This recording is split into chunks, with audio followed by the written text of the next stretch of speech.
ढोल गंवार सूत्र पस नारी सकल ताड़ना के अधिकारी। इस चौपाई को काफी विवाद होता है क्योंकि इस चौपाई का लोगों को असली महत्व नहीं पता महाराज जी। बहुत सारे महात्मा, साधु, संत, कथावाचक, विद्वान इस चौपाई पर पर्याप्त बोल चुके हैं। सनातन धर्म से राष्ट्र रक्षा करता है या राष्ट्र सनातन धर्म की रक्षा करता है? राष्ट्र में रहने वाले जो लोग हैं वो यदि अपने आप को, अपने अंदर धर्म को स्थापित कर लें तो हमें लगता है धर्म भी सुरक्षित हो जाएगा, राष्ट्र भी सुरक्षित हो जाएगा। ऐसे कितने लोग हैं जिन्होंने धर्म बदला इसलिए कि आपके धर्म में ना करके पूजा की जाती है, और कुछ धर्म ऐसे भी आप बिना नहाए भी आप प्रार्थना कर सकते हैं। क्योंकि महाराज जी आजकल हम अगर देखें जो बड़े बड़े, मैं किसी का नाम ही लेना चाहूँगा, जैसे आपने कहा कि अंदर नहीं उन्होंने धर्म को बैठा रखा है, बाहर अपनी वाणी से बैठा रखा है। महाराज जी पहले स्त्री को घर की लक्ष्मी कहा जाता और आजकल उनको नहीं मानते हैं। या तो जो स्त्रियां हैं वो बदलेंगे या फिर पुरुष बदल गए। पुरुष यदि बीड़ी पी रहा है हम भी पिए, ये समान अधिकार है। पुरुष यदि मदिरा पी रहा है तो हम भी पिए, ये हमारे समान अधिकार है। पुरुष यदि ड्रग्स का सेवन कर रहा है हम भी करें, ये हमारा समान अधिकार है। महाराज जी आप क्या कहते हैं, पूज्य श्री राजेंद्र दास जी महाराज के शिष्य हैं और आपकी वाणी भी उन जैसी झलकती है। गुरु कृपाई केवलम शिष्यस्य परम मंगलम। पूज्य प्रातस्मरणीय प्रेमानंद जी महाराज को देखकर रिक्तेश्वर महाराज जो महाराज जी हैं वो भी आजकल क्या करें वृंदावन में सभा निकाल रहे हैं। तो ये देखा देखी भी हो रहा है महाराज जी। आज कुछ बड़े बड़े आचार संत महंत जो है कि कथा में इतना पैसा लेते हैं, उसके पीछे का कारण क्या है? अभी तक जितनी कथाएं हुई किसी कथा के लिए 1 रुपया कभी किसी से नहीं बोला कि हमको दो, कि हमारी ये फीस है। हाँ, संगीत की दक्षिणा है। पुजारी कौन है? भगवान की जो पूजा करे, भगवान में जो निष्ठा रखे। संत किसे कहते हैं? संत का लक्षण हमारे भागवत में लिखा है, तितिक्षवा कारुणिका सूर्यदा सर्वदेहिनाम अजात शत्रवा शांता साधवा साधुभूषणा।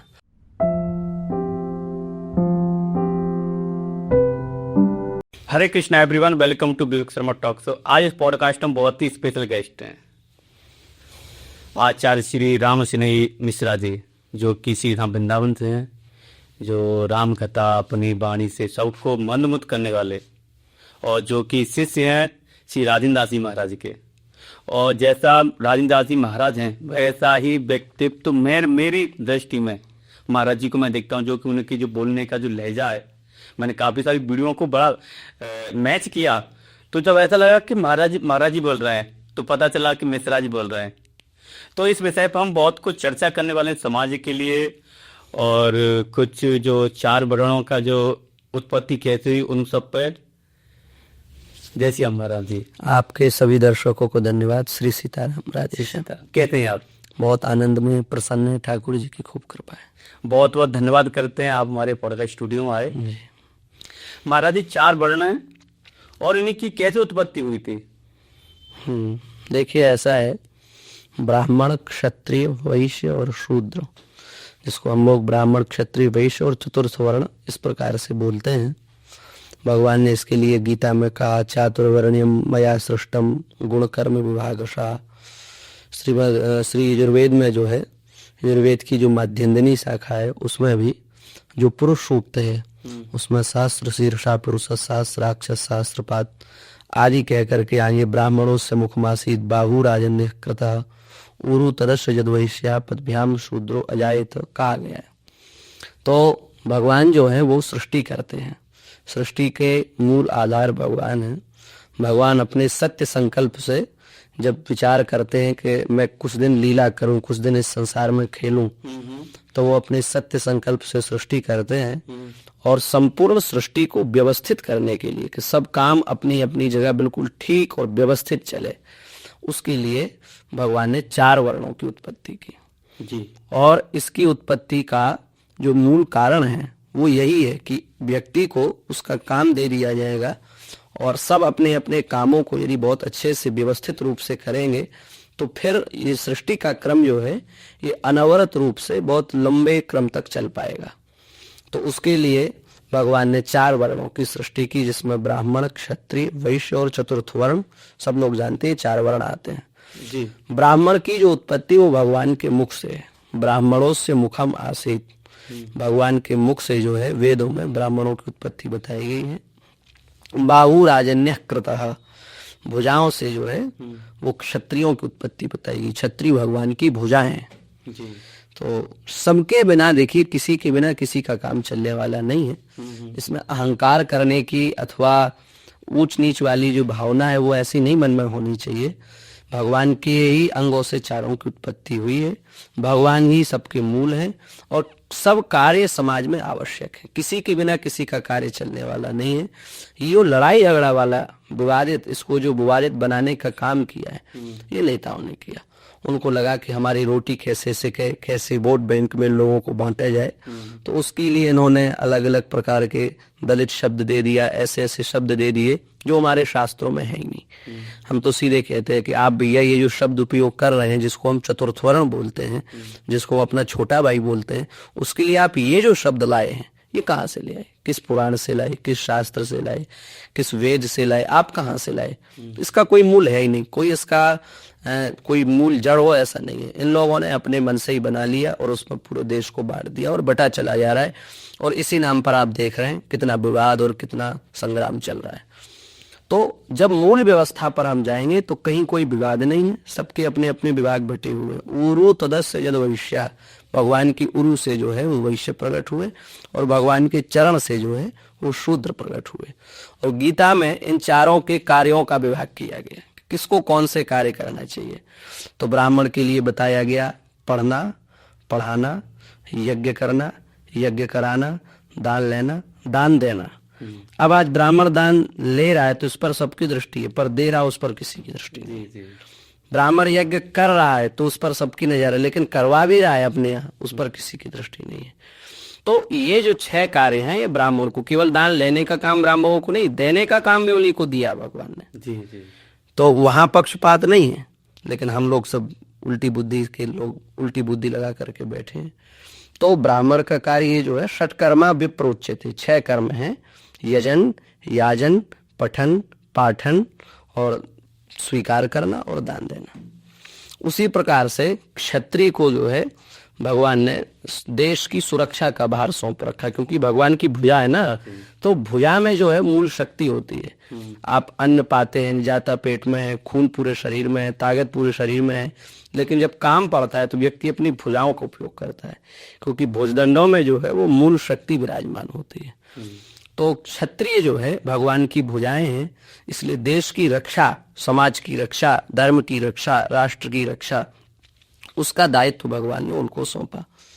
और वैश्य जो है ये भगवान की उरु से उत्पन्न हुआ है, इसलिए जो जितना भी वाणिज्य का, खाने पीने का, अनाज उद्योग का जितना भी जो कुछ कार्य है ये भगवान ने वैश्यों को समर्पित कर दिया। और लघु उद्योग, जितने भी छोटे छोटे उद्योग हैं, आप विचार करिए, आज कहते हैं कि चतुर्थ वर्ण को शोषित किया गया। जितने भी लघु उद्योग प्राचीन काल में भारत में चलते आ रहे हैं, छोटे छोटे जितने भी उद्योग हैं, उन सब उद्योगों को कौन चलाता है? प्राचीन भारत के इतिहास को देखिए, ब्राह्मण का वो काम नहीं है, क्षत्रिय का वो काम नहीं है, वैश्य का वो काम नहीं है। तो जितने भारत में लघु उद्योग थे, लोहा के, पत्थर के, ईंट के, कपड़े के, सब लघु उद्योगों को चलाने वाला चतुर्थ वर्ण होता था। लेकिन कहा क्या गया कि भैया आपसे तो केवल झाड़ू लगवाई जाती है, आपसे तो केवल नाली साफ कराई जाती है, आप तो केवल गंदगी को साफ करने के लिए ही पैदा हुए हो, मौज मारने के लिए ऊपर के लोग हैं। तो ये जो है ये गलत भावना फैलाई है और उसी से समाज में विद्वेष है। हमारी प्रार्थना है आपके पॉडकास्ट के माध्यम से कि चारों जो हैं वो भगवान के ही शरीर से उत्पन्न हुए हैं, और चारों जो हैं उसमें ये भेदभाव वाली जो आजकल बात आती है कि तुम भैया पिछड़े हो, तुम ऐसे हो, तुम ऐरे गहरे हो, ये बड़े ऐसे हैं, वैसे हैं, ये पुज रहे हैं संसार में, ये भावना ना करते हुए यदि हम लोग अपने अपने काम पर ध्यान दें, है ना। अब ब्राह्मण जो है यदि अहंकार छोड़ दे कि हम ब्राह्मण हैं और विचार करें कि हम ब्राह्मण हैं, तो हमारे लिए शास्त्र में लिखा है ब्राह्मण से शरीरोयन क्षुद्र कामाय निश्यते कृच्छ्राय तपसे चेह प्रत्यानंत सुखाय च। ब्राह्मण का शरीर तप करने के लिए मिला है, कठिन से कठिन तपस्या करे, कठिन से कठिन साधनाएं करे, लोगों का हित करे, मंगल करे और परलोक में जाके भगवान के धाम को प्राप्त करे। यदि उसके मन में ऐसा भाव आ जाए तो आप बताइए फिर क्या समस्या है। उसको अहंकार तो रह नहीं जाएगा, वो अपने काम में लग जाएगा। क्षत्रिय को यदि ये बात आ जाए मन में कि हम अपना कर्तव्य करें, भगवान ने हमें अपने शरीर से सेवा करने का कार्य सौंपा है, तो हम पूरे देश की रक्षा करें, कहीं से कोई घुसपैठ नहीं, कहीं कोई सुनो। तो अपने अपने कार्यों पर यदि सब व्यवस्थित हो जाए, अहंकार को छोड़ करके, अपनी जाति के अहंकार को छोड़, सब काम बना बनाया है। लेकिन इन लोगों ने ऐसा माहौल बनाया कि आजकल जातिवाद पर लोग काम कर रहे हैं, लेकिन अपनी अपनी जातियों में बटे हुए जो काम है अथवा प्राचीन काल में जो व्यवस्थित कार्य थे उन पर किसी की नजर नहीं है। ये बात है। तो अच्छा, इस चीज से जुड़ा हुआ महाराज जी मेरे को चौपाई याद आ रही है रामायण की, ढोल गंवार शूद्र पशु नारी सकल ताड़ना के अधिकारी। इस चौपाई को काफी विवाद होता है, क्योंकि इस चौपाई का लोगों को असली महत्व नहीं पता महाराज जी, थोड़ा सा इसकी व्याख्या करें।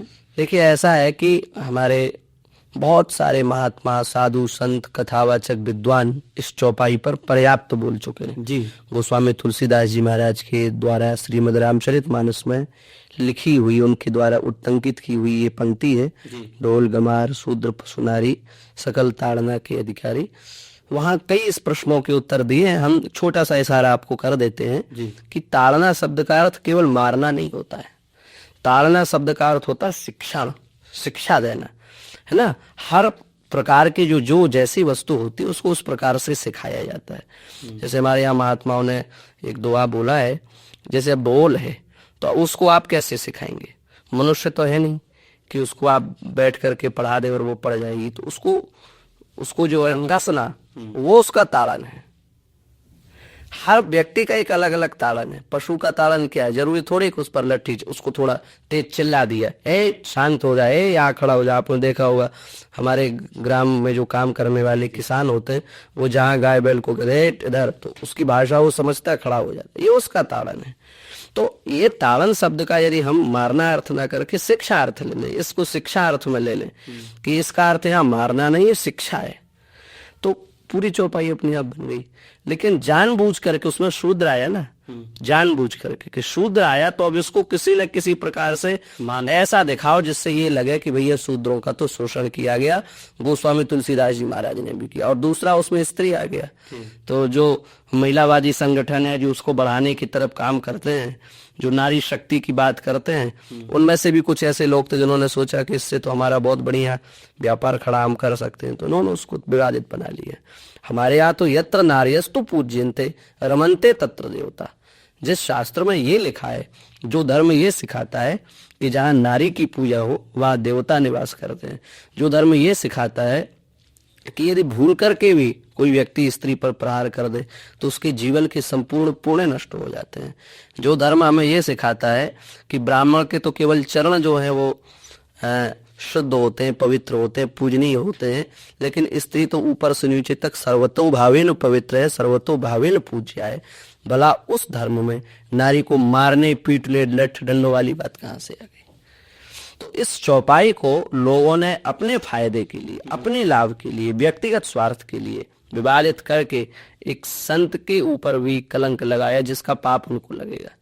क्योंकि आपने तो अपना लाभ देखा, ये नहीं देखा कि जिसने संपूर्ण राष्ट्र के लिए, संपूर्ण समाज के लिए, संपूर्ण देश के लिए, संपूर्ण मानव जाति के लिए एक ऐसा ग्रंथ दिया जिसकी एक एक पंक्ति पर लोग यदि चले तो पूरा जीवन निकल जाए। मतलब जीवन हम लोग जीते हैं तो प्रत्येक जगह गोस्वामी जी की पंक्तियां याद आती हैं। तो जिन्होंने जीवन जीने की कला दी, उतने बड़े संत के ऊपर आपने छोटे से स्वार्थ के लिए ये सब बातें कह डाली, ठीक नहीं है। उसको समझ लेना चाहिए। हमारे यहाँ शास्त्रों में जो बात जहाँ जैसे लिखी है वो बिल्कुल उसी प्रकार से समझ लेनी चाहिए।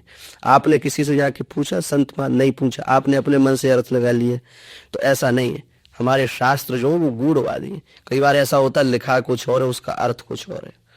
तो एक बार उस धर्म के जो जानकार हैं, विद्वान है, आचार्य, उनसे आके बात करिए ना। यदि आपको उनसे समाधान नहीं हो रहा है तब आप कहिए कि यहाँ है, ये लिखा है, वो लिखा है। लेकिन आजकल छपी हुई पुस्तक है, सीधे पेज निकाला, बोले पेज नंबर यहाँ ये लिखा है। अरे भैया वो कहाँ, किस अर्थ में, किस तरीके से लिखा, उसको तो पढ़िए। एक शब्द के जो है वो कई अर्थ होते हैं। अब वहां किस अर्थ शब्द का क्या अर्थ लेना है इसका विचार आपको है नहीं है, आपने ले लिया। छोटे छोटे एक एक शब्द के अंतर से जो है अर्थ में परिवर्तन आ जाता है। अब स्वजन और स्वजन, स्वजन माने अपने घर का व्यक्ति और स्वजन माने कुत्ता, तो एक सा से शब्द में अंतर आ गया। स्वजन माने अपना और स्वजन माने कुत्ता। अब जिसको अंतर नहीं है वहां स्वजन लिखा होगा तो कुत्ता कर देगा, कुत्ता लिखा होगा तो अपना कर देगा उसको। तो इसलिए शास्त्र की जो वाणी है वो थोड़ा गूढ़ है और हम लोगों की बुद्धि आजकल भौतिक हो गई है तो उस सूक्ष्मता में जाती नहीं है उतनी। तो इसलिए उसके जो विशेषज्ञ हैं एक बार उनसे परामर्श जरूर लेना चाहिए।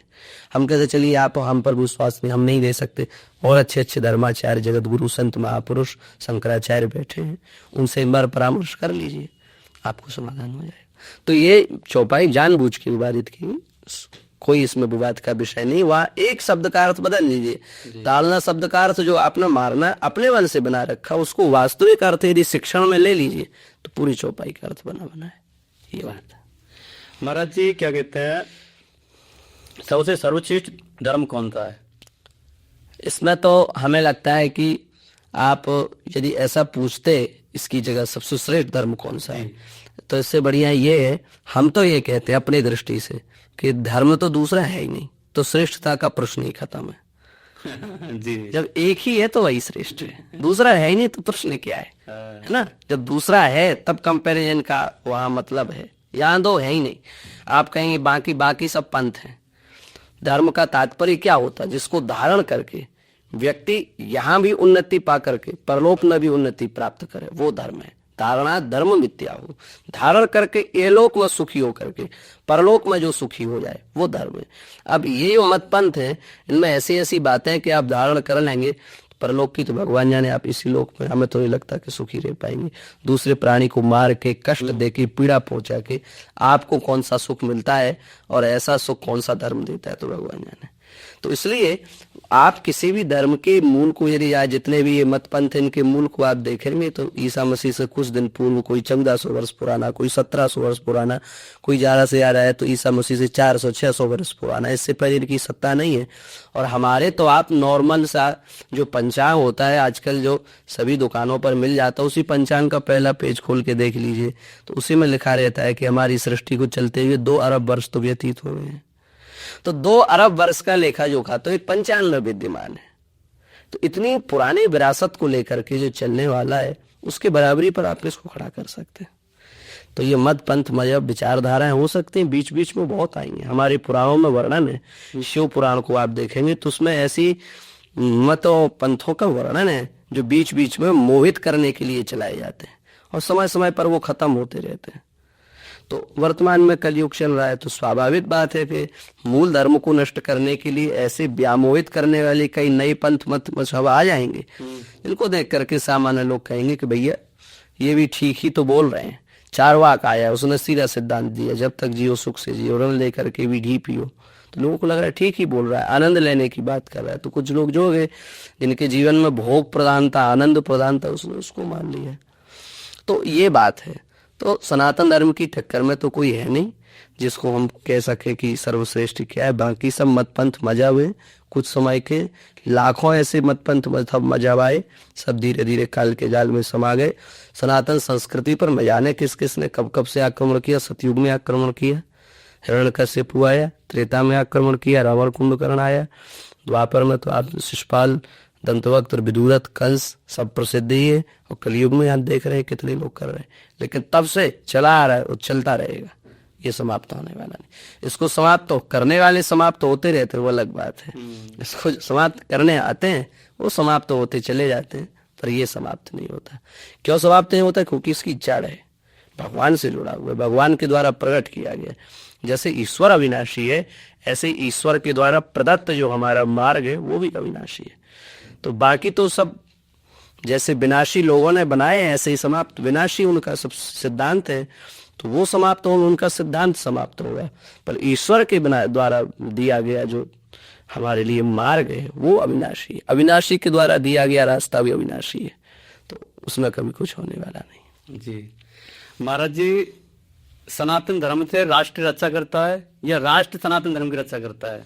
दोनों एक दूसरे के पोषक हैं, दोनों एक दूसरे की वर्धक है। देखिए राष्ट्र सुरक्षित रहेगा तो राष्ट्र में रहने वाला धर्म सुरक्षित रहेगा, और धर्म जो है वो राष्ट्र को बल देगा। बाहर की जो लोग होते हैं वो देखेंगे कि भैया ये इस प्रकार से चलने वाला देश है। तो एक दूसरे को दोनों का बल चाहिए। सच्ची बात यह है कि राष्ट्र में रहने वाले जो लोग हैं वो यदि अपने आप को, अपने अंदर धर्म को स्थापित कर ले, तो हमें लगता है धर्म भी सुरक्षित हो जाएगा, राष्ट्र भी सुरक्षित हो जाएगा। आजकल राष्ट्र की चर्चा बहुत लोग कर रहे हैं, धर्म की चर्चा भी बहुत लोग कर रहे हैं, पर कितने लोग अपने अंदर धर्म को बैठाए, ये एक प्रश्न बहुत गंभीर है। और हम कई बार बोलते हैं इस बात को कि अपने अंदर कितने लोगों ने धर्म को बैठा रखा है। कितने लोग धर्म की नारे लगा रहे हैं, आज धर्म पर बात कर रहे हैं, लेकिन उनसे ही कह दिया जाए कि आप 100% फॉलो करोगे धर्म को, तो मना कर देंगे। ऐसे कितने लोग हैं हमारी जानकारी में अभी आए जिन्होंने धर्म बदला इसलिए कि आपके धर्म में नहा करके पूजा की जाती है, और कुछ धर्म ऐसे भी जहाँ बिना नहाए भी आप प्रार्थना कर सकते हैं, तो वो अच्छा है क्योंकि वहां नहाना भी बढ़ेगा और हमको ना। तो इतनी छोटी छोटी बातों से जो धर्म परिवर्तन कर सकते हैं, ऐसे ही विचारधारा के लोग जब कई बार उभर करके आते हैं कि ये धर्म की रक्षा, धर्म, तो वो अपने में तो स्थापित कर नहीं पा रहे हैं, तो बातों से नहीं होगा। हमारा एक मूल सूत्र है, अपने अंदर धर्म को स्थापित कर लीजिए, सब जगह धर्म स्थापित हो जाएगा। जो जहां है वो वही अपने अंदर सनातन को बैठा ले, तो फिर ये बहस, ये कला, ये विडंबना, ये रैलियां, यात्राएं सब। लेकिन समस्या क्या है कि हम सब सो रहे हैं, तो हमको जगाने के लिए ये सब किया जा रहा है, भैया अपने अंदर धर्म को बैठा लो, धर्म को स्थापित करो, धर्म को जागृत रखो। तो धर्म बचेगा तो राष्ट्र की अस्मिता बचेगी, और राष्ट्र बचेगा तो धर्म की अस्मिता बचेगी। मान लीजिए राष्ट्र पर किसी ने आक्रमण कर दिया, तो स्वाभाविक बात है उसका मूल धर्म भी वो नष्ट कर देगा। लेकिन आपकी कोई मान्यता ही नहीं है, कोई परंपरा ही नहीं है, कोई सिद्धांत ही नहीं है, तो भी आपको गुलाम बनाना आवश्यक है। तो दोनों की रक्षा आवश्यक है, राष्ट्र रक्षा भी आवश्यक है, धर्म रक्षा भी आवश्यक है, और दोनों की रक्षा वो करेगा जो अपने अंदर उसको बैठा लेगा। क्योंकि महाराज जी आजकल हम अगर देखें जो बड़े बड़े, मैं किसी का नाम ही लेना चाहूंगा, जैसे आपने कहा कि अंदर नहीं उन्होंने धर्म को बैठा रखा है, बाहर अपनी वाणी से बैठा रखा है, लोगों को इकट्ठा करने लगे, पर अंदर अगर हम धर्म को बैठा लें, मेरे अंदर की धर्म है, मेरा कर्म है, मेरा यही है, तो आई थिंक कि ये लोगों को बोलने की जरूरत नहीं पड़ेगी। बिल्कुल, अपने अंदर जिस दिन धर्म बैठ जाएगा उस दिन आपके स्वरूप से धर्म झलकेगा, और स्वरूप में जब धर्म आ जाता है तो व्यक्ति को बोलने की जरूरत नहीं पड़ती, देख करके व्यक्ति प्रभावित होता है। हालांकि वो बात अलग है कि सनातन का प्रचार अच्छा ही है, किसी भी प्रकार से किया जाए, किसी भी माध्यम से किया जाए, लेकिन अपने अंदर यदि एक बार धर्म आ जाए तो वो भगवान की विशेष कृपा है। जी महाराज जी, पहले स्त्री को घर की लक्ष्मी कहा जाता, और आजकल उनको नहीं मानते हैं, या तो जो स्त्रियां हैं वो बदल गई हैं या फिर पुरुष बदल गए। ये है कि हमारे यहाँ तो सनातन धर्म की जो अवधारणा है, देखिए आप यूरोप के कल्चर को देखिए, वहाँ स्त्री को भोग्य स्वरूप माना गया, उपयोग के स्वरूप माना गया। प्लूटो को, अरस्तु को, इन सबको यदि आप पढ़ें तो उनके दार्शनिक जो ग्रंथ हैं उनमें स्पष्ट लिखा है कि जैसे कुर्सी है, टेबल है, जब तक आपके उपयोग की है तब तक आप उसको रखते हैं, जिस दिन अनुपयुक्त हो जाती है, उपयोग से बाहर हो जाती है, उसी दिन वो हमारे मतलब की नहीं रह जाती है। ऐसे ही उनके यहाँ स्त्री है, जब तक आपका उपयोग है तब तक आप करिए, बाकी तो आपका कोई जो है तत्काल आप बदलना चाहें बदल लें, दूसरी को ले आए, उसका उपयोग करें, तीसरे को ले आए। उस प्रकार की दृष्टि उनकी स्त्री माताओं को लेकर के आप विचार करें, स्त्री जाति पर उनकी ये दृष्टि है। एक अपना अरब का कल्चर है, वहाँ प्राइवेट प्रॉपर्टी बना करके रखा है स्त्री को, केवल हम देख सकते हैं और कोई नहीं, देखा नहीं, वहाँ के विशेष पहनावा जो है वो प्राइवेट प्रॉपर्टी का एक सिग्मा है, वो दिखाता उस चीज को कि भैया ये हमारी प्राइवेट प्रॉपर्टी है, तो ढक करके पूरा ऐसे रखते हैं। एक हमारा सनातन धर्म है जहाँ स्त्री को माता का दर्जा दिया गया, विद्या समस्ता स्तव देवी वेदा, स्त्री समस्ता सकला जगत्सु। दुर्गा सप्तशती में कह रहे हैं कि स्त्रियां समस्ता सकला जगत्सु, समस्त सदाचर जगत की जितनी नारियां हैं, भारत की नहीं, समस्ता सकला जगत्सु, चराचर जगत की जितनी नारियां हैं, हे माता सबके अंदर आप व्याप्त हैं। ये दृष्टि सनातन धर्म के अतिरिक्त आपको कहीं नहीं मिलेगी। हमने अभी थोड़ा देर पहले बोला था कि ब्राह्मण चरण से पवित्र है, लेकिन भगवान व्यास ने लिखा है गाय का जो है पृष्ठभाग पवित्र माना जाता है, गावों में ध्यास्तु पृष्ठतः, गाय पृष्ठभाग से पवित्र है, इसलिए गाय का गोमूत्र, गाय का गोबर, गाय का दूध, दही सब पवित्र माना जाता है। ब्राह्मण चरण से पवित्र है, लेकिन माताएं संपूर्ण पवित्र है, इसलिए भगवान व्यास कहते हैं कि पुरुष को यज्ञ का फल तब तक नहीं मिलता जब तक उसके वामांग में जो है स्त्री विराजमान ना हो। जब तक उसके बाएं अंग में स्त्री विराजमान ना हो तब तक उसको फल नहीं मिलता। उसके पास स्त्री विराजमान होनी चाहिए। दक्षिण भारत में अभी भी एक मंदिर है, वहां बिना माताओं के पुरुष को प्रवेश नहीं मिलता। जब तक आपका विवाह नहीं हुआ तब तक आप पवित्र नहीं है, और जब तक आप पवित्र नहीं तब तक आप उस मंदिर में प्रवेश नहीं कर सकते। ये वहां की धारणा है। अच्छा माने पुरुष को पवित्र करने की सामर्थ्य माता में, स्त्री में। तो ये भावना हमारे यहाँ सनातन धर्म में रही है। तो इसलिए हमारी तो वही दृष्टि है, बस ये है कि माताएं अपने उस महनीय चरित्र को भूल रही हैं। माताओं का जो आदर्श था, मदालसा ने जो आदर्श, अलसूया ने जो आदर्श दिया, वो उस आदर्श को भूल रही हैं।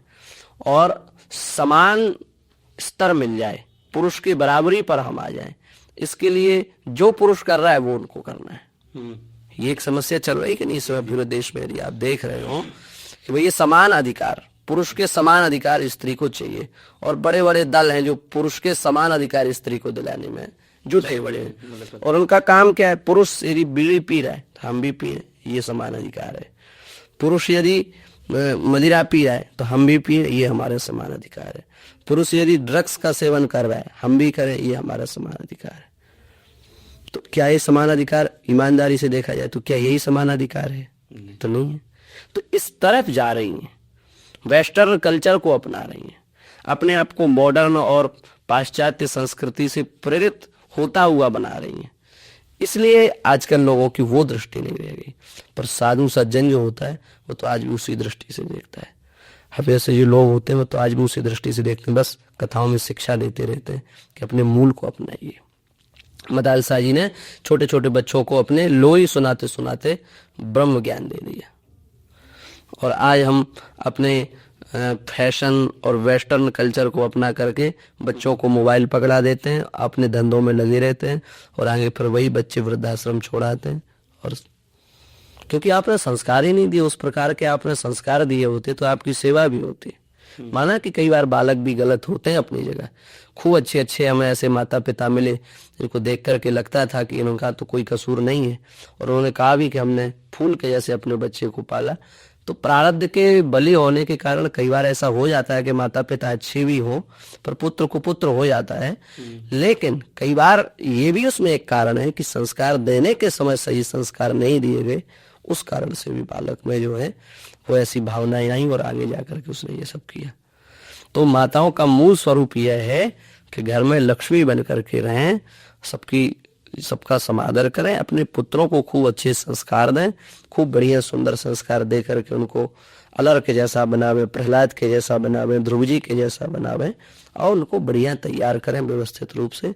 लेकिन अब मॉडर्न की तरफ भागना है और सब कुछ समान अधिकार वाला चाहिए, तो भैया शायद फिर वो दृष्टि यत्र नार्यस्तु पूज्यन्ते वाले लोगों में नहीं रह जाती होगी। ये बात है जी। महाराज जी, आप क्या कहते हैं, पूज्य श्री राजेंद्र दास जी महाराज की शिष्य हैं, और आपकी वाणी भी क्या कहते हैं उन जैसी झलकती है, तो उनके बारे में थोड़ा सा आप बताएं महाराज जी से। देखिए, हमें तो लगता है गुरु कृपाई केवलम शिष्यस्य परम मंगलम, ये जो हमारे यहाँ कहा गया है, गुरु गुनि भवनुजी तरह न कोई, जो विरंची शंकर सम होई, मोक्ष मूलम गुरु कृपा, ये सब वाक्य हमारे यहाँ कहे गए हैं। गुरु करण धारम, इस संपूर्ण भवसागर से पार उतारने के लिए गुरु जो है वो नौका के समान है, सुदृढ़ नौका, मजबूत नाव है।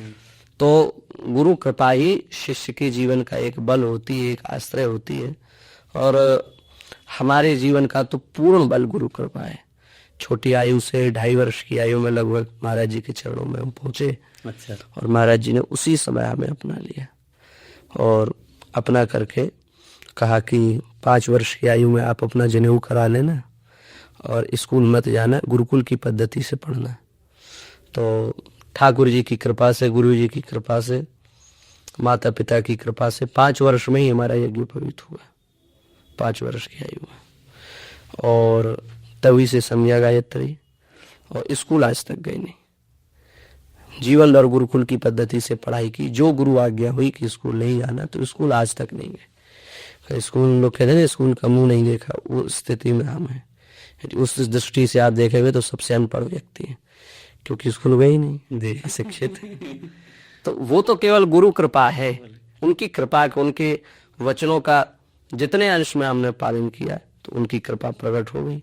और हम तो सबसे प्रार्थना करेंगे कि गुरु के प्रति पूर्ण निष्ठा हो, गुरु के प्रति पूर्ण भावना हो, ईश्वर बुद्धि हो, तो गुरु कृपा से सब प्रकाशित हो जाता है। अब आप गुरु में तो दोष बुद्धि कर रहे हैं, गुरु में मनुष्य बुद्धि कर रहे हैं, गुरु का अनादर कर रहे हैं और माला पे माला फेरते जा रहे हैं और कहते हैं हमें अनुभूति नहीं होती, लाभ नहीं होता, हम साधना करते हैं, हम इतने दिनों से माला जप रहे हैं हमें।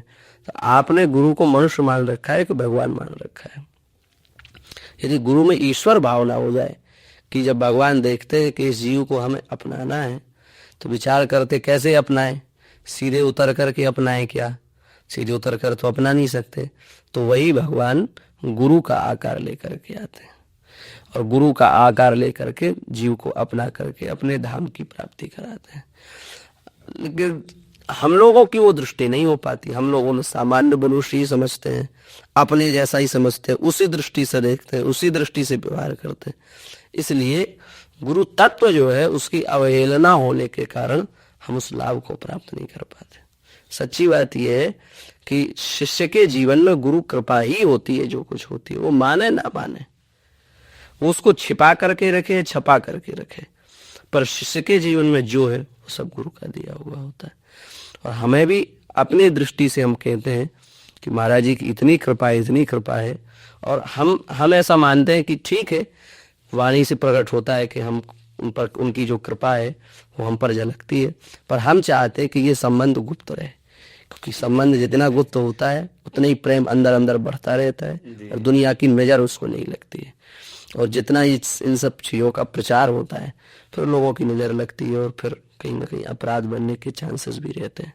जी जी महाराज जी, पूज्य प्रातः स्मरणीय प्रेमानंद जी महाराज को देखकर रिक्तेश्वर महाराज जो महाराज जी हैं वो भी आजकल क्या करें वृंदावन में सभा निकाल रहे हैं। तो ये देखा देखी भी हो रहा है महाराज जी आज कुछ?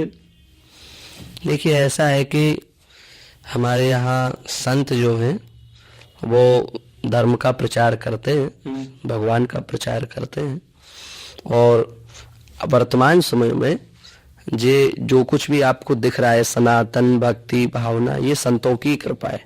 क्योंकि नेता अभिनेता इन्होंने तो बर्बादी में कोई कसर करके रखी नहीं है। इतने प्रकार के, अभी आप देखिए दक्षिण भारत में क्या हुआ, एक पर्वत पर दीपक जलाया हमारे हिंदू लोगों ने, वो प्राचीन स्थान है हिंदुओं का, तो उस पर सब राजनीतिक पार्टियों ने, एक दो पार्टी को छोड़ दीजिए, उस पार्टियों को छोड़ के सब राजनीतिक पार्टियां जो हैं वो जज के खिलाफ अभियोग चलाने के लिए पहुंच गई, क्योंकि वहां पुलिस ने रोक लगा दी थी, मुख्यमंत्री ने रोक लगा दी थी कि वहां आप दीपक नहीं जला सकते हो। तो कोर्ट में केस चला तो जज ने कहा नहीं, वहां दीपक जलाया जा सकता है। तो जज के खिलाफ महाअभियोग चलाने पूरी पार्टियां चली गई, हिंदूवादी अपने आप को कहने वाली पार्टियां चली गई कि भैया ऐसा क्यों कर रहे हैं, वहां आपने ये स्टेटमेंट कैसे दे दिया कि वहां दीपक जलाना चाहिए, इन जज साहब को ही हटा दो। तो नेताओं की ये हाल है। अब नेताओं के हाल तो आप देख ही रहे, किस किस चीज का वो प्रचार नहीं कर रहे, केवल पैसों के लिए, कितनी गंदी गंदी चीजों का प्रचार उनके द्वारा नहीं हो रहा है। तो वर्तमान में जो धर्म दिख रहा है, सनातन दिख रहा है और भक्ति दिख रही है, वो संतों की कृपा से दिख रही है। और परम पूज्य श्री केली कुंज वाले महाराज जी, जिनका आपने भी नाम लिया, उनकी तो इतनी तेजी से उनकी कृपा की वृष्टि इस संसार पर हो रही है, हमें तो लगता है कि श्री राधा रानी ने इस संसार में जो कलयुग की आग से जल रहे हैं, ऐसे लोगों की जलन को शांत करने के लिए और प्रियाजू की अमृतमयी दृष्टि और उनकी कृपा वृष्टि प्रदान करने के लिए उन्हीं के स्वरूप में महाराज जी को भेजा है। और हम तो जितने संत हैं उनको भगवत स्वरूप ही समझते हैं कि ठाकुर जी की कोई विशेष सहचरी, ठाकुर जी की कोई विशेष सखी, ठाकुर जी का कोई विशेष सेवक अपने पूर्ण स्वरूप में प्रकट होकर के भक्ति का माध्यम का प्रचार कर रहा है, सत्संग का प्रचार कर रहा है। हाँ, इतना अवश्य है कि उसका माध्यम अपना अपना हो सकता है, कोई कथा के माध्यम से कर रहे हैं, कोई सत्संग के माध्यम से कर रहे हैं, कोई पदयात्रा के माध्यम से कर रहे हैं, कोई अपने विचारों के माध्यम से कर रहे हैं, कुछ तो ऐसे जो कुछ नहीं कर रहे हैं, एकांत में बैठ के भजन कर रहे हैं और उनके भजन के सत्संकल्प के प्रभाव से ये जो हम लोगों के मन में कभी कभी अच्छी भावना नहीं आने लगती है, पूजा करें पाठ करें, ये उन महापुरुष जो गुफा में बैठ करके लगे, उनके सत संकल्प के प्रभाव से कई बार हमारे अंदर विचार शक्ति भी बहुत पॉजिटिव हो जाती है। तो ये है, तो हम तो ये मानते हैं कि संत सब धर्म का प्रचार कर रहे हैं, सब अच्छा ही अच्छा कर रहे हैं। बस अभी उन्होंने श्री रितेश्वर जी महाराज ने यमुना यात्रा कार्तिक में प्रारंभ की थी, उसके बाद उनकी पदयात्रा चल रही है। अब इसको एक सुलभ संयोग भी कह सकते हैं कि उसी समय पूज्य श्री प्रेमानंद जी महाराज के आने का समय और वो उनके आने का भी समय, एक सुलभ संयोग भी कह सकते हैं, या फिर कुछ भी आप कह सकते हैं। पर ये इतना अवश्य है कि बहुत बड़ी सेवा पूज्य श्री केली कुंज वाले महाराज जी की ओर से सनातन धर्म, देशभक्ति, सत्संग की हो रही है, और रितेश्वर जी महाराज भी अपने स्तर से प्रेम, भक्ति, सत्संग सबको प्रदान कर रहे हैं। तो ठीक है, संत हैं और अपने अपनी दृष्टि से दोनों धर्म का, सत्संग का, सनातन का, भक्ति का, भगवान का प्रचार कर रहे हैं। हम तो छोटे हैं दोनों से, दोनों को प्रणाम करते हैं। जी जी। बहुत से लोग कहते हैं महाराज जी के बड़े बड़े आचार्य संत महंत जो है कि कथा में इतना पैसा लेते हैं, उसके पीछे का कारण क्या है? देखिए, ये है कि हम तो अपने अनुभव के आधार पर कह सकते हैं। हम तो बिल्कुल ठाकुर जी के सामने ठाकुर जी साक्षी हैं इसके। अभी तक जितनी कथाएं हुई, किसी कथा के लिए 1 रुपया कभी किसी से नहीं बोला कि हमको दो, कि हमारी ये फीस है। हाँ, संगीत की दक्षिणा है कि उनका घर है, उनका परिवार है। जो कथा का टीवी के माध्यम से प्रचार करते हैं उनकी दक्षिणा है, क्योंकि उनका घर, उनका परिवार है। जो ब्राह्मण देवता साथ में जाते हैं उनके घर परिवार, उनकी दक्षिणा। व्यक्तिगत कोई सेवा नहीं। अब जो लेते हैं ये प्रश्नों से किया जाए कि वो क्यों ले रहे हैं अथवा क्या कर रहे हैं, हम तो कोई फिक्सिंग नहीं है। हाँ, इतना अवश्य है जो ठाकुर जी की कृपा से मिल जाता है। तो हमने अभी बताया कि हमारा गुरुकुल है, 150 विद्यार्थी वहाँ रह रहे हैं, उनकी सेवा चलती है। 2000 विद्यार्थी ऑनलाइन पढ़ते हैं। ऑनलाइन पढ़ने वाले जो विद्यार्थी पढ़ रहे हैं वैष्णव विद्यापीठम के माध्यम से, सब निःशुल्क है। 2000 विद्यार्थियों में से एक विद्यार्थी से भी 1 रुपया आज तक नहीं लिया गया, और बहुत तेजी से इन विद्यार्थियों की संख्या बढ़ती जा रही है। और हम तो ठाकुर जी से प्रार्थना करेंगे कि ऐसी ही बुद्धि बनी रहे, निःशुल्क ही चलता रहे। तो कोई ऐसा नहीं है कि सब एक ही कैटेगरी के हैं, सबकी फीसें फिक्स हैं। कुछ हम जैसे भी हैं, अच्छा, जिनके फिक्स हैं उनके फिर उतने बड़े बड़े काम हैं। अब जैसे श्री बागेश्वर धाम वाले महाराज जी, उनका आप कार्य देखिए, कितना बड़ा हॉस्पिटल का निर्माण उनके माध्यम से हो रहा है, कितनी कन्याओं का विवाह हो रहा है, गौशाला, गुरुकुल सब चल रहा है। और भी जो संत ले रहे हैं तो उनके भी अपने अपने प्लान फिक्स हैं कि भैया हमको ये सेवा के कार्य करना, ये सेवा के कार्य कर। पर हम बहुत ज्यादा इस पक्ष में हैं कि कथा का कोई मूल्य नहीं होता, कथा अमूल्य होती है। संसार में चक्रवर्ती राजा भी कथा का मूल्य देना चाहे तो नहीं दे सकता। हाँ, इतना अवश्य है कि जिनसे कथा सुने उन्हें कुछ न कुछ दक्षिणा देनी चाहिए, ऐसी शास्त्रों में मर्यादा है। तो अपनी श्रद्धा के अनुसार आप जो देना चाहें वो दे सकते। हमारे पहले के जो संत थे उनकी यही विशेषता, उनके इतने बड़े काम होते ही नहीं थे कि उनको ये सब सोचना पड़े कि ये कहाँ से चलेगा, कहाँ से आएगा, कैसे होगा। जो आया उसी में ठाकुर जी की दाल रोटी चल रही है बस। लेकिन वर्तमान समय में समाज उन चीजों पर ध्यान नहीं दे रहा है। पहले तो समाज ने ये सब काम पकड़ रखे थे। गाय सब घरों में होती थी, बैल सब घरों में होते थे, सेवा सब घरों में होती थी। अब आज समाज ने गाय की उपेक्षा कर दी। अब यदि वो संतजन उनकी सेवा न करें तो वो सब गाय कहाँ जाएंगी, आप बताइए। बात है कि नहीं? मान लीजिए ठीक है, संत सब निःशुल्क कर दें, कथावाचक सब निःशुल्क कर दें, ठीक है। आप तो गौ सेवा कर नहीं रहे, आप चलो गाय की एक बार दूध की बहाने सेवा कर ही लेंगे, बैल की सेवा तो आप बिल्कुल ही नहीं कर रहे हैं, क्योंकि कृषि के लिए अब ट्रैक्टर आ गया तो बैल को लोगों ने बिल्कुल अनुपयुक्त समझ लिया। लेकिन आप वृंदावन में आइए अथवा अन्य अन्य जगह जाइए, 5-5 हजार, 10-10 पथमेड़ा गौशाला में जाइए, 50-50 हजार केवल नंदी है। वो नंदी क्यों रख रखे? केवल इसलिए कि ये कत्ल खाने तक ना जाए, ये जीवन अपना सुख पूर्वक यहीं व्यतीत करें। तो ऐसे संतजन जो हैं उनको भी यदि लोग सेवा न दें, उनको भेंट विदाई ना दें, तो वो जो बड़ी बड़ी गौशालाएं चल रही हैं, बड़े बड़े कार्य, वो कैसे चले? तो दृष्टि बदलने की आवश्यकता। हाँ, जो संत के बीच में आकर के व्यापार का काम कर रहे हैं उनसे सावधान रहने की आवश्यकता है। लेकिन जो ईमानदारी से सेवा कर रहे हैं उनके लिए यदि हम कुछ सहयोग कर रहे हैं तो वो बहुत अच्छा, उसमें कोई नहीं। सेवार्थ ही धन होता है। दान, भोग, नाश, धन की 3 ही गतियां हैं। कुछ दान कर लो, कुछ भोग करो, नहीं तो नाश तो नहीं है। तीसरी गति तो उसकी पक्की ही है। तो इसलिए अच्छे काम में यदि धन लग रहा है, अच्छे काम में जा रहा है, तो उससे कोई समस्या किसी को नहीं होनी चाहिए। जी महाराज जी, इंद्रदेव जी को शादी को लेकर लोग बहुत ट्रोल कर रहे हैं कि जाने क्या क्या बोल रहे हैं। तो आप तो उनसे व्यक्तिगत मिलते हैं, और तो आपकी नज़र में क्या है? अगर मान लीजिए कि उन्होंने गलत किया, तो क्या उस चीज़ को अपनाना, वो एक मेरे माध्यम, अगर मैं कहूँ मेरे व्यक्तिगत कि लोग बताए कि उन्होंने इतनी शादी की, उसमें हफ्ता भी देखा जाए कि उन्होंने पूरा संसार उनको जानता है, उस चीज़ को एक्सेप्ट करना ये बहुत बड़ी बात है। अगर हम उस नज़रिए से देखा जाए कि जिसका कोई नहीं है उसको भी अपनाया उन्होंने। ऐसा है कि अपनी अपनी लोगों की भावना है और उसके अनुसार लोग अपने अपने अनुसार अर्थ कर रहे हैं। हम इस पर टिप्पणी नहीं देंगे। कौन सबसे अच्छा है इसमें? अच्छा, या व्यक्तिगत क्या कहते हैं, जैसे कि स्वभाव सुंदर है, स्वभाव अच्छा है, वैष्णव स्वभाव, संतों के प्रति निष्ठा है, भक्त चरित्र बहुत अच्छे से सुनाते हैं। इस विषय में अभी हमें बहुत प्रामाणिक कोई जानकारी नहीं मिल रही है, मतलब कोई ठोस सबूत इस विषय में नहीं मिल रहे हैं। लोग तरह तरह की बातें कर रहे हैं, चर्चा कर रहे हैं। हमारा शुरू से स्वभाव रहा, जो अप्रामाणिक बात है उस पर अपनी टिप्पणी नहीं थी, क्योंकि टिप्पणी दी और बाद में वो बात ही गलत हुई, तुम्हारा बोलना ही गलत हो गया। ये समय जो हमारा अमूल्य समय वो व्यर्थ चला गया। तो उस विषय में अभी कोई प्रामाणिक उनकी ओर से भी पुष्टि नहीं हुई। इंद्रेश जी महाराज का अभी तक कोई 1 मिनट की भी वीडियो इस विषय में आई हो तो ऐसा भी नहीं जिससे कुछ चित्र स्पष्ट हुआ हो। तो क्या है क्या नहीं है उस विषय में हमें कोई ज्यादा जानकारी नहीं है। बाकी व्यक्तिगत रूप से सरल स्वभाव है, भक्त स्वभाव है, भगवान की कथा अच्छी करते हैं, सेवा भाव में रुचि है। जी जी, आपने बिल्कुल सत्य कहा, क्योंकि हमें किसी की निजी लाइफ में कोई अधिकार नहीं कुछ बोलने का, चाहे वो संत हो, चाहे महंत हो, चाहे गृहस्थ को भी हो, एवरीबॉडी। ऐसा है कि जो महापुरुष होते हैं उनके आचरण से लोग शिक्षा लेते हैं, उनको देख करके फिर वैसा अपने यद्यदा चरति श्रेष्ठ तत्देवे तरोजना, अच्छे लोग जैसा काम करते हैं स्वाभाविक बात है कि लोग फिर वैसे ही उसकी नकल करते हैं।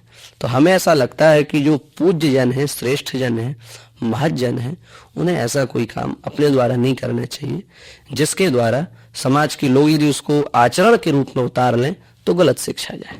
बस इतनी सी बात है। जी जी सर, महाराज जी क्या कहते हैं, कथाओं में बड़े बड़े संत आचार्य भी किस बात को कहते हैं कि सब मोह माया है, मोह माया तो दूर है, फिर ये संत और महंत मोह माया क्यों फंस जाते हैं? ऐसा है कि सेवार्थ धन एक अलग विषय होता है और भोगार्थ धन एक अलग विषय है। रुपया को लाके अपने में लगा देना ये अलग बात है, और रुपया को ला करके किसी अच्छे काम में लगा देना ये गलत बात है। अब ऐसा है कि जैसे आपने कथा सुनी होगी, मोह माया एक अलग बात हो जाती है, धन के प्रति ममत्व हो जाना, आसक्ति हो जाना ये अलग बात है, और धन आया उसको किसी अच्छे काम में लगा करके दूर हो गए ये एक अलग बात है। आपने सुना होगा कि एक संत और एक सेठ दोनों एक ही गाड़ी में यात्रा कर रहे थे। संत के पास भी खूब वैभव था, उस सेठ के पास भी खूब वैभव था। उस सेठ ने कहा कि लोग कहते हैं संतों में और संतों में क्या अंतर है, सब आजकल के संत तो पूरे प्रोफेशनल हो गए हैं, अच्छे लोगों की तरह जीवन जी रहे हैं, जंगल में रहने वाले नहीं हैं। आप में हमें क्या अंतर है, आपके पास भी 4 सूटकेस है, मेरे पास भी 4 सूटकेस है। संत ने कहा तुम नहीं समझोगे, अभी तुम्हें प्रैक्टिकल करके दिखाते। अगला स्टेशन आया, दोनों लोग उतरे, बातें होने लगी। बातें करते करते वही रेलवे स्टेशन पर टहल रहे थे, ट्रेन ने हॉर्न बजाया, सिग्नल आ रहा हुआ अब चलेगी। तो सेठ बोला चलो चलो चलो चलो गाड़ी। तो संत ने कहा क्यों जाना, यहीं रहो आनंद से, घूमते हैं थोड़ा देर होटल। अरे उसने कहा हमारा सामान चला जाएगा। तो सामान चला, वो तो हमारा भी रखा है, 4 सूटकेस तुम्हारे, 4 ही तो हमारे हैं, हमारा भी चला जाएगा, कोई बात नहीं। अरे बोले नहीं नहीं कैसे चला जाएगा, हमारा तो बिल्कुल एक ही। तो बोले जितना कीमती तुम्हारा उतना ही कीमती हमारा है, तुम ही तो कह रहे थे कि सब संत आजकल एक ही जैसे। तो उसने कहा जाने दो जाने दो। जब हाथ छुड़ा करके भागने लगा तब उस संत ने कहा कि देखो सेठ जी यही अंतर है, तुमने जीवन भर कमाया, अब तुम जीवन भर उसको बोला भी नहीं सकते, छोड़ भी नहीं सकते। मैंने एक हाथ से कमाया, दूसरे हाथ से छोड़ने की मुझ में शक्ति है। तो मोह माया माने आसक्ति से युक्त होकर के धन कमा के उसको अपने में लगाना ये एक अलग चीज हो जाती है। निरासक्त होकर के धन भरा है, सेवा में लग रहा है, उसमें क्या बुराई है, ये बात। बाकी हाँ इतना हम जरूर कहेंगे कि निजी जीवन को थोड़ा सा सादगी में रखें तो बहुत अच्छा है जी। उससे संत का एक संतत्व झलकता है। जी जी। हरि और हर मंत्र क्या है? कोई अंतर नहीं। शंकर जी और भगवान राम, इनका प्रेम तो प्रसिद्ध है। जब रामेश्वरम की स्थापना की और पूछा राम जी से किसी ने कि रामेश्वर का अर्थ क्या है, तो राम जी ने कहा रामस्य ईश्वर है, जो राम की ईश्वर है वही रामेश्वर है। शंकर जी से किसी ने कहा कि महाराज आप रामेश्वर का अर्थ क्या करेंगे, तो उन्होंने कहा रामा ईश्वर यस्य, हम बहुव्रीहि समास करेंगे, राम जी है ईश्वर जिनके। तो आप विचार कर लीजिए कि कितना प्रेम होगा। राम जी ने कहा कि भगवान शिव का जो द्रोही है, सो शिव द्रोही मम दास कहावा, सो नर सपने नहीं निभावा। शिव द्रोही होकर के जो मेरा दास अपने आप को कहता है, वो मुझे स्वप्न में भी अच्छा नहीं लगता। इसलिए राम जी का शिव जी का, राम जी का विष्णु जी का, शिव जी का, और विष्णु राम और शिव जी का, कृष्ण जी का, इनका प्रेम प्रसिद्ध है। हम तो कहते हैं कि सबका भैया एक के प्रति अपनी विशेष बुद्धि होनी चाहिए, सम्मान सबका होना चाहिए। पतिव्रता पत्नी के जैसा भक्त का स्वभाव होना चाहिए। पतिव्रता पत्नी की निष्ठा तो अपने पति में है, पर वो सम्मान ससुर का भी करती है, सास का भी करती है, जेठानी का भी करती है, देवर का भी करती है, सबका करती है, पर प्रेम और व्यक्तिगत बात वो पति से। ऐसे ही आप अपनी निष्ठा एक इष्ट में रखिए, लेकिन सम्मान सबका। अब ये नहीं कि हम राम जी के भक्त हैं तो शंकर जी को प्रणाम नहीं करेंगे, ये तो पाप हो जाएगा, अपराध हो जाएगा। हम शंकर जी के भक्त हैं तो हम कृष्ण जी को नहीं देखेंगे, शंकर जी के भक्त हैं तो हम तो कहेंगे ये तो सब माया है, कृष्ण भगवान ने ये किया वो किया, ये सब गलत किया। ये नहीं, यदि आप एक के भक्त हैं तो आपको सबके प्रति सम्मान की दृष्टि से रहना पड़ेगा, तभी आप एक के भक्त माने जाएंगे, नहीं तो आप वो एक के भी नहीं, आप गलत हैं। जी जी महाराज जी, आप मेरे से कुछ छोटे छोटे क्वेश्चन होंगे। हाँ पूछे। पुजारी कौन है? भगवान की जो पूजा करे, भगवान में जो निष्ठा रखे और भगवान का जो अर्चन करे, भगवान के लिए जो जिए वो पुजारी है। आचार्य वेतन के लिए न जिए। आचार्य किसे कहते हैं? आचार्य हमारे यहाँ शास्त्रों में लिखा है, शास्त्रों का जो ज्ञान है उसको चयन करे और चयन करके अपने अंदर उतारे, और फिर अपने अंदर उतार करके उसका जो अनुभव है वो अपने शिष्यों को दे, है ना, वो सच्चा आचार्य है। जिस दवाई को आपने खाया नहीं उसको आप कैसे कह सकते हैं कि ये इस रोग पर काम करती है अच्छे से? जिस दवाई का आप उपयोग कर लेंगे उस दवाई के लिए आप बोल सकते हैं कि ये दवाई बहुत अच्छी है, क्यों, मैंने खा करके देखी, मुझे लाभ हुआ। उस पर एक अलग कोटि का विश्वास होगा और सुनी हुई बात पर एक अलग विश्वास होता है। तो आचार्य वही है जो शास्त्रों से बातें चुन के अपने जीवन में उनका एक्सपेरिमेंट करे, उसका अनुभव करे, उसको धारण करे, प्रैक्टिकल करे, उसके बाद ही उसका वास्तविक निचोड़ समझ में आया, वो अपनी आने वाली पीढ़ी को सौंपते कि भैया हमने अपने जीवन के अनुभव में ये पकड़ा। जैसे गोस्वामी तुलसीदास जी अंतिम समय में सब शिष्य घेर करके बैठे हैं, महाराज जी अपने जीवन का अनुभव बताइए। बातन में एक बात तुलसी बताए जात, जन्म सुधारी वो चाहो तो श्री राम नाम लीजिए। पूरे जीवन का निचोड़ एक शब्द में बता दिया। जन्म सुधारना चाहते हो तो भगवान का नाम लो, हमें इसके अलावा पूरे जीवन को कुछ समझ में नहीं आया। ये आचार्य की परिभाषा है, माने पूरे जीवन के निचोड़ को एक सूत्र में दे दिया। कोई इधर उधर की व्याख्या नहीं, कोई इधर उधर की बातों में फंसाना नहीं, एक सूत्र में यदि अपने पूरे जीवन की सार बात बता दी, तो ये आचार्य का लक्षण है। कुछ समझे, सीखे, उसको धारण करे, उसका निचोड़ करके सार ग्रहण करके अपने शिष्यों तक पहुंचा दे, वो आचार्य। संत किसे कहते हैं? संत का लक्षण हमारे भागवत में लिखा है, तितिक्षवा कारुणिका सूर्यदा सर्वदेहिनाम अजात शत्रवा शांता साधवा साधुभूषणा। जो सहनशील हो, जो सबके प्रति करुणा करता हो, जो सबका हितैषी हो, सबका हित चाहता हो, जिसका कोई शत्रु ना हो, और जो हृदय से परम शांत है, वही सच्चा संत है। जी ये बात। दास किसे कहते हैं? जैसे कि दास जो है, ये भगवान को जब अपने आप को समर्पित कर दिया जाता है, भगवान की शरणागति स्वीकार कर ली जाती है, तब उस नाम के अंत में दास लग जाता है। दास शब्द का अर्थ ये है कि हम भगवान के हैं, भगवान हमारे हैं। शास्त्रों में लिखा है, दास शब्द में दो अक्षर है ना, दा और सा। तो दा शब्द का अर्थ है, दा अक्षर का अर्थ है जो देते हैं। क्या देते हैं? बोले मुक्ति को। मुक्ति को जो देते हैं वो दा। और सा शब्द का अर्थ क्या है? बोले सा शब्द का अर्थ है मुक्ति के साथ साथ जो भुक्ति को देते हैं। तो दासों को दोनों मिल जाता है। देखिए, दास बनने में यही लाभ है। संसार के लोग जो संसार के बनकर के रह जाते हैं, उनको भुक्ति तो मिल जाती है, तो मुक्ति नहीं मिलती।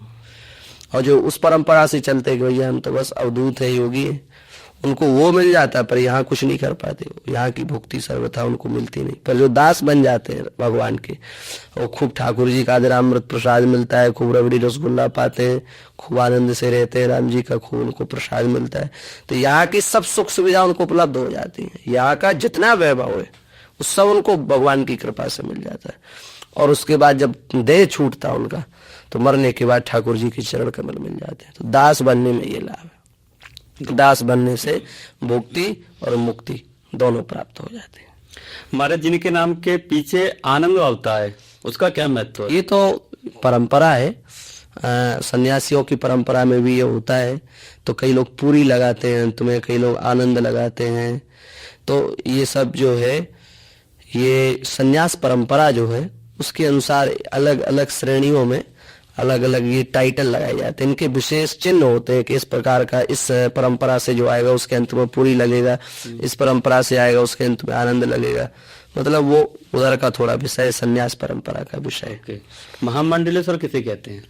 महामंडलेश्वर एक पद है, कुंभ में आजकल दिया जाता है, जो सब संत मिलकर के जो एक मुख्य श्रेष्ठ संत होता है उसको महामंडलेश्वर की उपाधि दे देते हैं, सब संत मिलकर के, कि भैया आप इतना मंडल संभालते हैं तो आप महामंडलेश्वर बन गए। तो वो संतों के द्वारा दी गई एक थोड़ा संतों में ऊंची उपाधि जो है वो महामंडलेश्वर की उपाधि। इसी से फिर और ऊपर जगत गुरु होते हैं, जो और विशेष मात्रा में धर्म की कमान को संभाल करके अपने हाथ में रखते हैं, और विशेष मात्रा में जो पूरा पावर अपने हाथ में रख करके चलते हैं, वो फिर जगत गुरु होते हैं।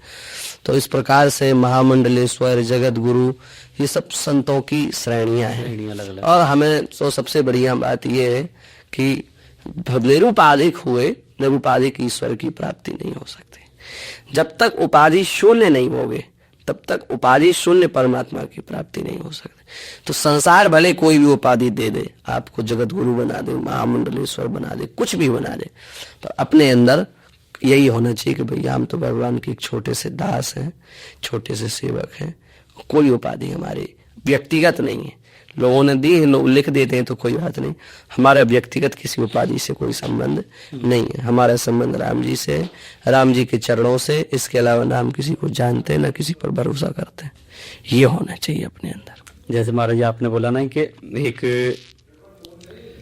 एस्कॉन के बहुत बड़े एक भगवान की पूजा करते हैं, श्रृंगार करते हैं नोएडा में, तो जब भी मैं उनको दंडों प्रणाम करता हूँ तो वो खुद दंडों लेट जाते हैं। हाँ बिल्कुल। और सबसे बड़ी बात है महाराज जी की, जैसे आपने बोला कि यहाँ तो आपको मान प्रतिष्ठा मिल गई, किसी ने कुछ बना दिया, किसी ने कुछ पद दे दिया, तो वो क्या कहते हैं कि जैसे हम कहते हैं ना कि महाराज जी आपसे कुछ सीखेंगे, बोले कि हम तो भगवान के गधे, हमसे क्या सीख सकते हो आप?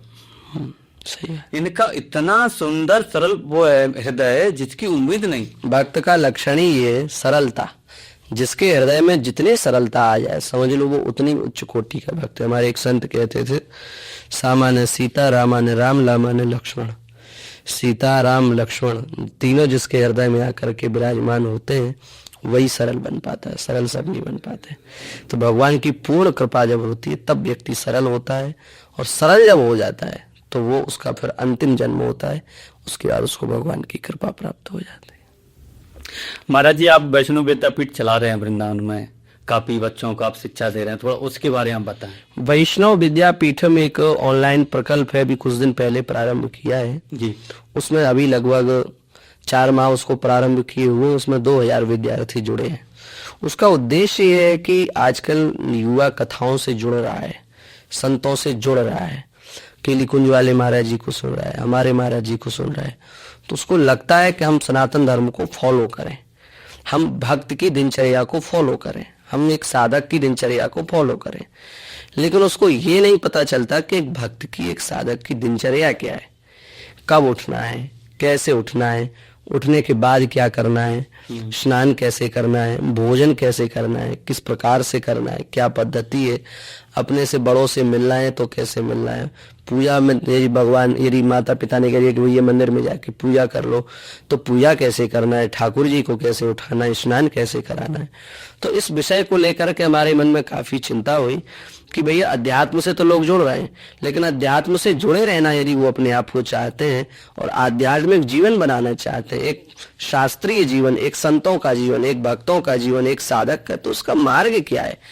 तो पूरे ग्रंथों से निकाल करके, सब निचोड़ करके और एक क्रम तैयार किया गया, अच्छा, एक पद्धति तैयार की है। उसके अभी लगभग 34 भाग यूट्यूब पर उपलब्ध हैं, सनातन धर्म रक्षा चैनल पर, जो हमारा व्यक्तिगत चैनल है, और पूर्णतया निःशुल्क है। हम यदि शुल्क सहित होता तो आपके यहाँ भी इसको नहीं बोलते कि भैया हम शुल्क से चला रहे हैं, हमारा अधिकार नहीं इसको सब जगह प्रचारित करने का, हम व्यक्तिगत रूप से करेंगे। पर ये निःशुल्क है और सबके हित में है। इससे जो जुड़ेगा, आप जुड़ेंगे तो आप यदि आज पहला भाग सुन लेंगे तो आपको पता चल जाएगा कि सोने के जस्ट उठने के बाद हमको इतने काम रोज करने चाहिए। दूसरा सुन लेंगे तो आपको पता चल जाएगा उठने के बाद फिर इस प्रकार से दिनचर्या चालू करनी चाहिए। मतलब एक भाग भी कोई सुने तो उसको कुछ ना कुछ नया, और सवेरे से रात तक सोने तक की पूरी विधि बताई गई है उसमें। जैसे सोते समय कौन कौन सी वस्तुएं अपने आसपास नहीं होनी चाहिए, शास्त्रों में लिखा है मुख में पान नहीं होना चाहिए, गले में माला नहीं होना चाहिए, मस्तक पर तिलक नहीं होना चाहिए। तो ये सब जानकारी ही नहीं है लोगों को, न जानते हैं न समझ रहे हैं और मनमाने तरीके से चल रहे हैं। तो इन सब बातों को व्यवस्थित किया गया, इसलिए जो सुनेगा उसको लाभ होगा, जो सुनेगा उसको फायदा होगा। तो इसलिए इससे यदि कोई जुड़ता है तो उसका व्यक्तिगत लाभ है, और एक साधक की दिनचर्या क्या है उसके माध्यम से उसको ये सब पता चलेगा। तो ये वैष्णव विद्यापीठम के माध्यम से होगा। बहुत अच्छी आप पहले शुरू की है, और क्या कहते हैं भगवान इसको क्या कहते हैं बहुत लंबा लेके जाएंगे, क्योंकि जो नेक काम करता है उसके साथ भगवान रहते हैं। और आप तो इतने संतों के बीच में रह रहे, तो निरंतर कृपा बरते ही आपके ऊपर। तो महाराज जी आपने बहुत बहुत धन्यवाद करते हैं, क्योंकि आपने इतना समय में दिया कुछ हरी चर्चा करने के लिए, कुछ संतों के लिए, कुछ समाज के लिए आपने जो आज हमें टाइम दिया, इसके लिए हम तहे दिल से आपका आभार है। और ये पॉडकास्ट आप जरूर देखिएगा। जो महाराज जी से जुड़ना चाहता है, महाराज जी ने यूट्यूब का चैनल बता दिया, आप उससे जुड़ सकते हैं सनातन धर्म रक्षा के लिए। और बहुत सारी चीजें हैं जो कि इस पॉडकास्ट की महाराज जी ने नारी को लेके, अपने धर्म को लेके। तो ये पॉडकास्ट उन लोगों को जरूर भेजना जो सुनना चाहते हैं। मिलेंगे किसी दूसरे पॉडकास्ट में, जब तक के लिए हरे कृष्णा। श्री सीताराम जी, राधे श्याम, सीताराम।